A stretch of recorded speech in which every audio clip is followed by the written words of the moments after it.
বন্ধুরা নমস্কার। ইরান কি ইসরায়েলকে চতুর্দিক থেকে ঘিরে একসাথে আক্রমণের প্রস্তুতি নিচ্ছে? ইরান কি এবার বড় ধরনের যুদ্ধের প্রস্তুতি নিচ্ছে? এবার কি ইরান এবং ইসরায়েলের মধ্যে বড় ধরনের যুদ্ধ, পুরো এলাকা ঘিরে, মধ্যপ্রাচ্য ঘিরে বড় ধরনের যুদ্ধ হতে যাচ্ছে? এবার কি ইরান এর আগের বারের মতন একদিনের প্রতীকী আক্রমণ করার পরিবর্তে একটা দীর্ঘমেয়াদী যুদ্ধের প্রস্তুতি নিচ্ছে? এবং তার জন্যই কি ইরান হামাস থেকে শুরু করে হিজবুল্লাহ, হুতি, এদের সব্বার কমান্ডারদেরকে ইনভাইট করেছে, তাদের সবাইকে নিয়ে বৈঠকের আয়োজন করেছে, সবাইকে নিয়ে একটা বৃহত্তর আক্রমণের ছক কষতে শুরু করেছে ইরান? কেন হঠাৎ করে এই কথা? কারণ হলো ইরানের সর্বোচ্চ ধর্মীয় নেতার নির্দেশে কমান্ডার অলরেডি যুদ্ধের প্রস্তুতি শুরু করে দিয়েছেন। এই কথা আমি এর আগের ভিডিওতে আপনাদেরকে বলেছি। এবার খবর বেরিয়েছে যে ইরান বাকি যত তার প্রক্সি গোষ্ঠীগুলো রয়েছে সবাইকে মিটিংয়ে ডেকেছে।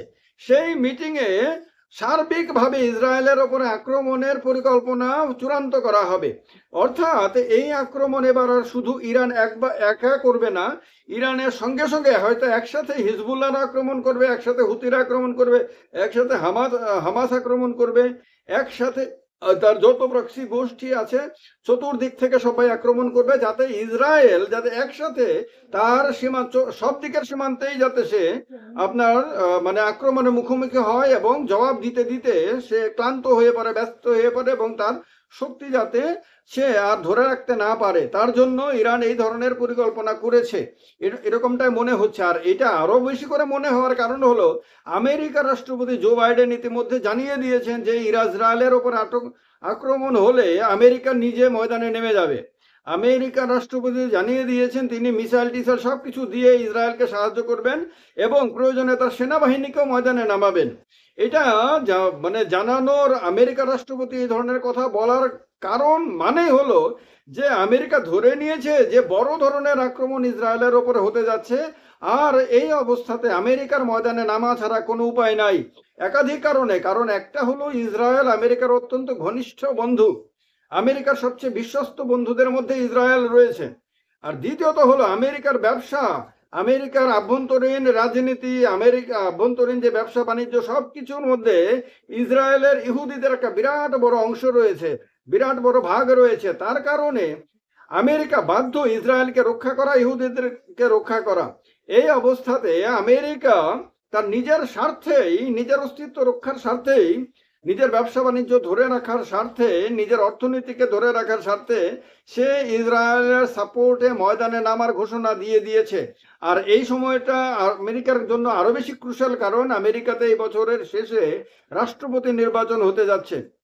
আমেরিকাতে যদি রাষ্ট্রপতি জো বাইডেন ইসরায়েলের পক্ষে কথা না বলেন, ইসরায়েলের হয়ে যদি তিনি ময়দানে না নামেন এবং এই ক্ষেত্রে যদি তার কোনো দুর্বলতা প্রকাশ করেন, তাহলে তার দলের যে ক্যান্ডিডেট কামালা হ্যারিস, ভারতীয় বংশোদ্ভূত ডেমোক্র্যাট দলের রাষ্ট্রপতি পদপ্রার্থী কামালা হ্যারিস, তার জয়ের কোনো সম্ভাবনাই থাকবে না। কারণ সেক্ষেত্রে ইহুদিরা, আমেরিকার ইহুদি ভোটাররা খেপে যাবে। একটা হলো সেই ভোট ব্যাংক ডেমোক্র্যাটদের হাত থেকে চলে যাবে, দ্বিতীয়ত হলো তাদের যে ফান্ড কালেকশন, সে ফান্ড রেইজিংয়ে অসুবিধা দেখা দেবে।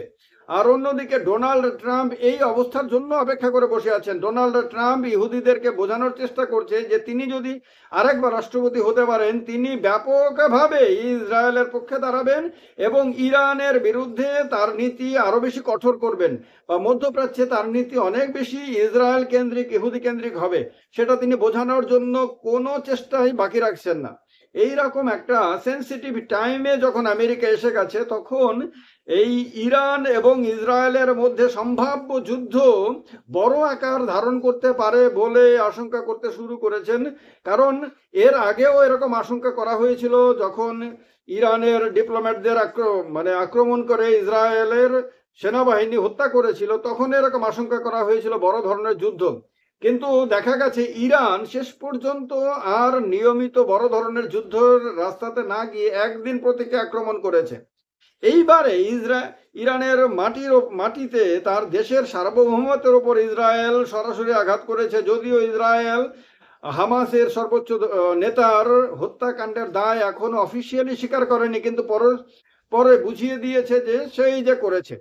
এই রকম একটা অবস্থাতে ইরানের কাছে ইরানের মান সম্মান কিছু থাকবে না। ইরানের সামরিক শক্তি নিয়ে যে মানুষের মধ্যে একটা উচ্চ ধারণা সেটাও থাকবে না। ইরানের প্রতি যে একটা মুসলিম জগতের যে একটা সমর্থন এতদিন ধরে ছিল, যে তাদের একটা অনেক ধারণা ছিল যে ইরান সত্যি সত্যি একটা শক্তিশালী দেশ এবং ইসরায়েলের বিরুদ্ধে লড়াই করার একমাত্র ক্ষমতাশালী দেশ রাষ্ট্র, সেই ধারণা তাদের ভেঙে চুরমার হয়ে যাবে যদি ইরান এবারে সরাসরি যুদ্ধে না নামে। আর ইসরায়েল ইরানকে যুদ্ধে নামানোর জন্যই কিন্তু বারবার খোঁচা দিচ্ছে।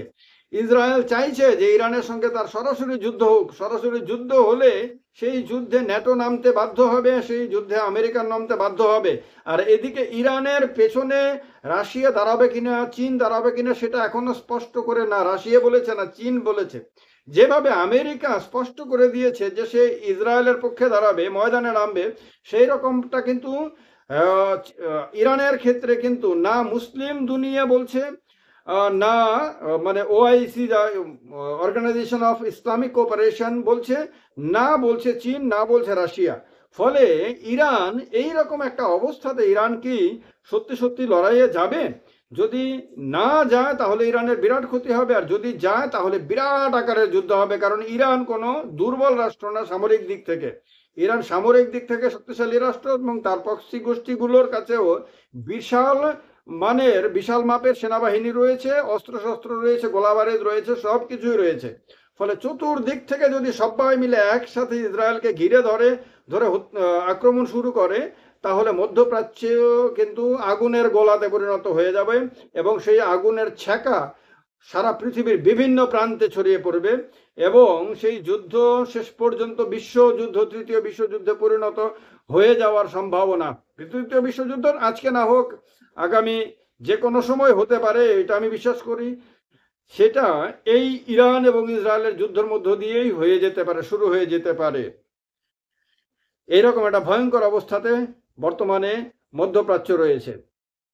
আপনাদের কাছে এই ব্যাপারে কোনো তথ্য থাকলে কমেন্ট বক্সে কমেন্ট করে জানাবেন। ভিডিওটি ভালো লাগলে লাইক এবং শেয়ার অবশ্যই করবেন বন্ধুরা। ভালো থাকবেন।